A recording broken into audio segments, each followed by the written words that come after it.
Non solo un brand che in questi anni ha declinato il turismo golfistico nella nostra regione, Golf in Veneto è ora anche un sistema pronto per commercializzare l'offerta di casa nostra.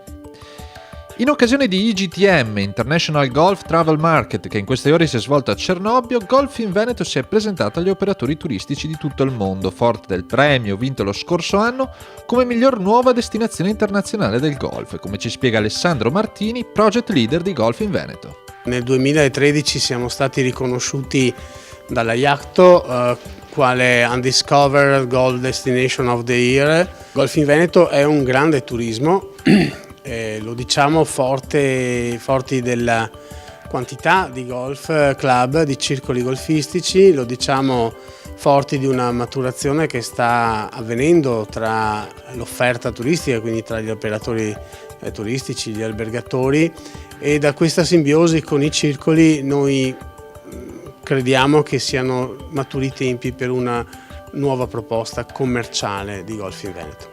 Quello che è diventato il patrimonio di Golf in Veneto ce lo spiega l'assessore regionale al turismo Marino Finozzi. In Veneto abbiamo 42 campi da golf distribuiti in quelle che sono le destinazioni più conosciute della nostra regione, dal mare alla montagna, alle terme, al lago, alle città d'arte. Questo ha reso un circuito completo che ha fatto sì che ottenessimo questo importante riconoscimento.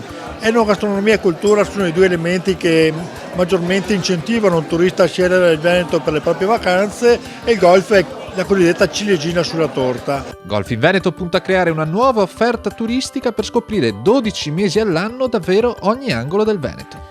C'è una brandizzazione delle varie aree del Veneto e quindi noi immaginiamo un'area Verona e Lago di Garda, un'area Abano, Terme Ugane e Padova, un'area Montagna Veneta e Dolomiti e un'area che abbiamo denominato il Giardino di Venezia, The Venice Garden, comprendente le offerte di Venezia e Treviso. Ecco, la nuova proposta è per dare a ciascuna di queste aree una opportunità commerciale, ma tutte insieme fuse, unite in un unico brand che si chiama Golf in Veneto, che si approccia, che si muove, che tenta la vendita e quindi la commercializzazione nei mercati intercontinentali. Oggi abbiamo un'esigenza per far crescere il turismo in Veneto, quello di destagionalizzare le presenze turistiche e distribuirle in maniera più capillare sul territorio. Il prodotto golf ha questa capacità, quella di portare turisti anche fuori dalle classiche stagioni e portarle in tutto il territorio. Quindi ci fa crescere sia da un punto di vista numerico, ma soprattutto da un punto di vista qualitativo, visto il target che appassiona il giocatore di golf e che cerca, oltre, come dicevo, il golf, anche tante altre cose.